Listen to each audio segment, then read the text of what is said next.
Hello. A few months ago, Jordan asked me if I'd be willing to share my approach to how I go about photographing the miniatures.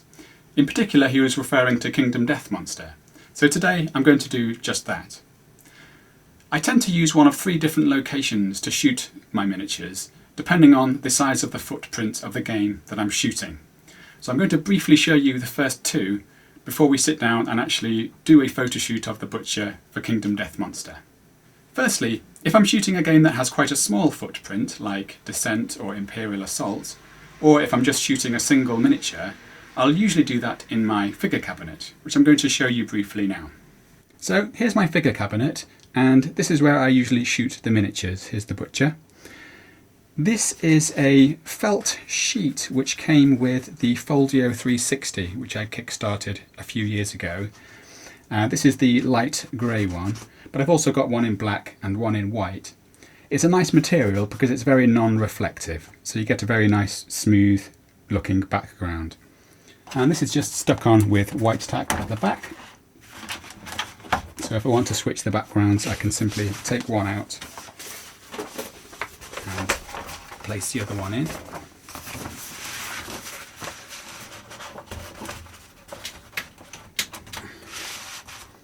And these are just to hold it in place.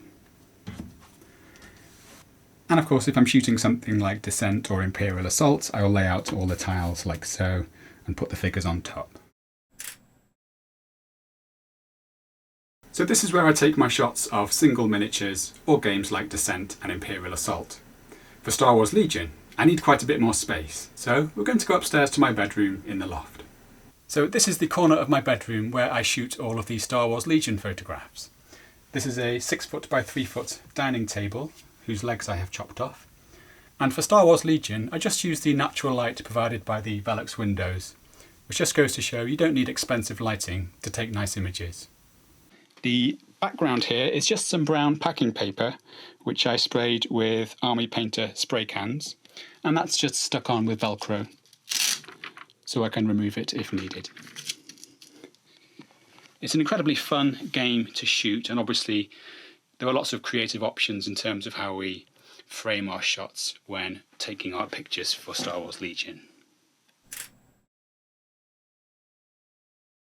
So let's now have a look at how I photograph games that are a bit larger than Imperial Assault, but not as big as Star Wars Legion, like Zombicide Black Plague and Kingdom Death Monster.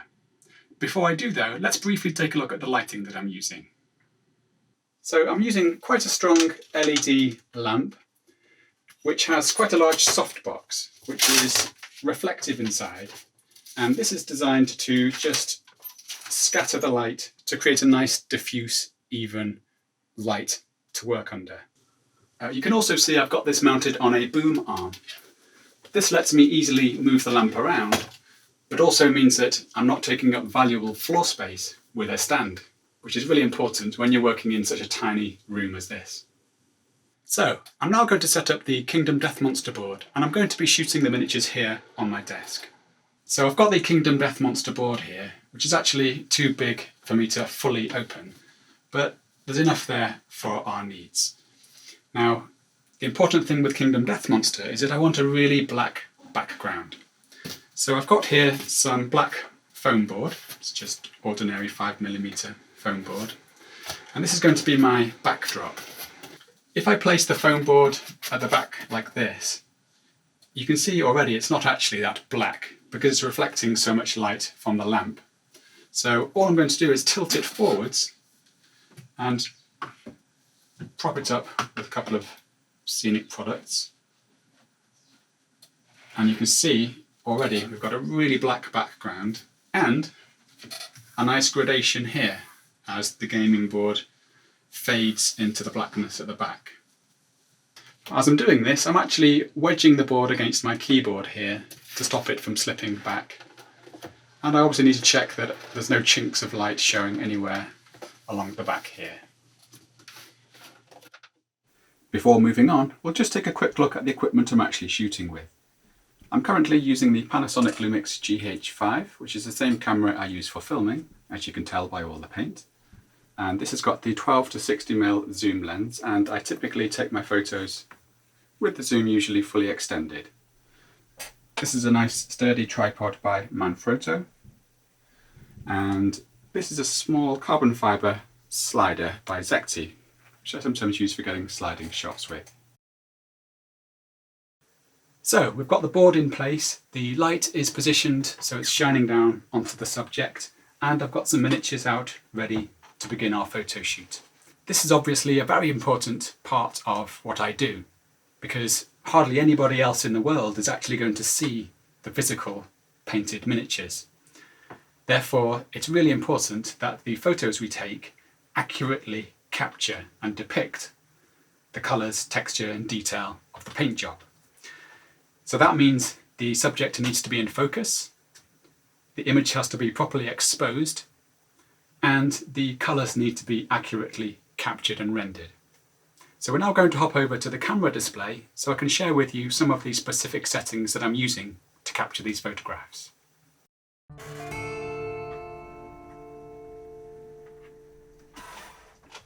So let's talk about the three main parameters that we use in photography. This number here is the ISO, that's the sensitivity of the sensor. By increasing the sensitivity of the sensor, it means that you require less light to reach it in order to have a properly exposed photograph. The only problem is, as you increase the sensitivity, that tends to introduce noise into the image.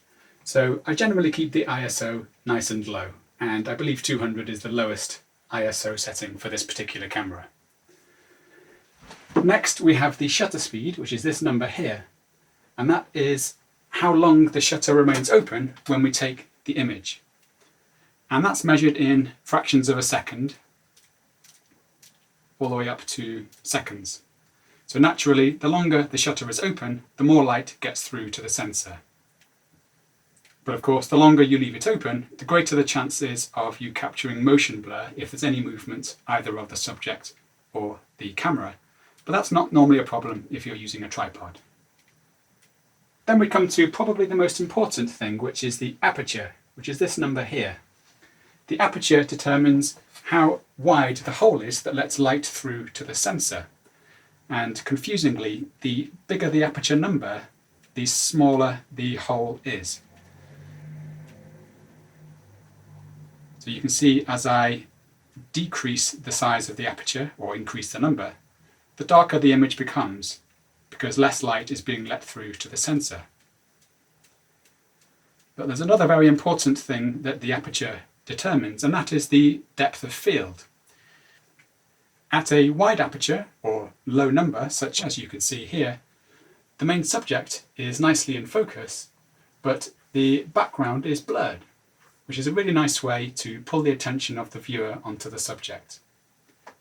As I narrow the aperture, not only is the image getting darker, but the background figures are becoming more into focus, and I will compensate now by adjusting the shutter speed. So now we can see that the background survivors are a lot more in focus because of the adjustment I've made to the aperture. Usually for a 28mm scale figure, an aperture of about 5.6, 6.3 should be enough to get the whole subject in focus, but also give us some nicely blurred background content. Of course, if you're taking larger group shots, like this shot here of Descent, you're going to need a much narrower aperture. This was shot at an aperture of f/22 with an exposure time of half a second and ISO of 400 to ensure that enough light got through to the sensor to give a properly exposed image. The final thing I'll mention here is the colour temperature. So here is where you get to choose the white balance. And all I really need to do here is make sure I pick a setting that accurately captures the way the figure actually looks as I'm viewing it on the table. So I'm actually looking at the miniature and I'm checking the display to see that the colours do actually match up. And if they don't, I might have to go in and tweak the white balance accordingly. So just to recap, I usually set the ISO to something quite low, like 200. I'll then adjust the aperture to ensure that I'm happy with the depth of field, and that I've got what I want to be in focus. We can then set the shutter speed to ensure that the image is properly exposed, and this can be as long as you like, as long as you have a tripod. So I'm now performing the actual photo shoot, and I very often like to shoot from a nice low angle, because I find that really helps to immerse the viewer in the world that the game is set.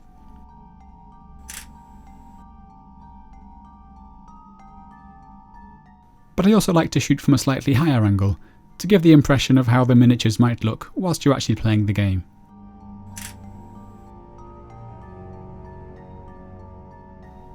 It's also worth mentioning that I like to shoot with a 2-second timer. This is just to make sure that I'm not actually touching or holding the camera when the image is taken, so as to reduce any chance of motion blur.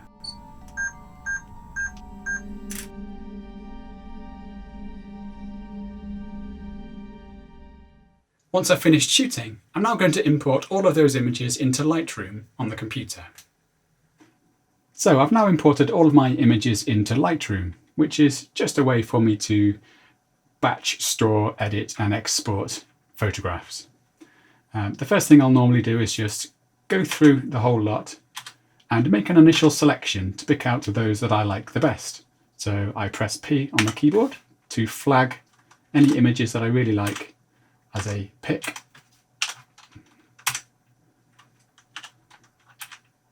Is it good?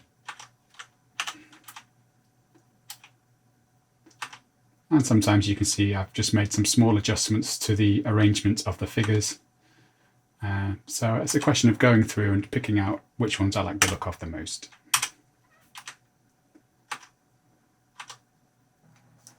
So once I've made my final selection, I'm going to then filter the images. So I'm just left with my selected pictures. I'm then going to go through each one and check that they are nicely in focus.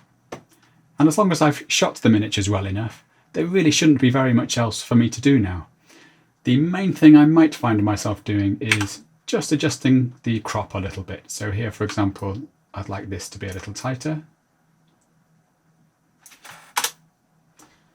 And sometimes I may need to adjust perhaps the rotation slightly. You know, if that wasn't quite level, for example, I would want to level it out a bit. You may notice that I actually shot in 16:9 because that's obviously the ratio that most of the images will be viewed at. Occasionally I might have got the exposure slightly off.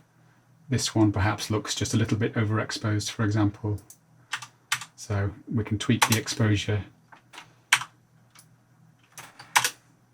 And I also like to shoot in the RAW format rather than JPEGs because it gives me a little more wiggle room when making adjustments to things like the exposure.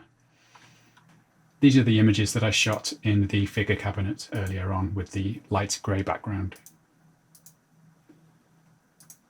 Once I'm happy, I can go ahead and select them all and export them out to my folder of choice.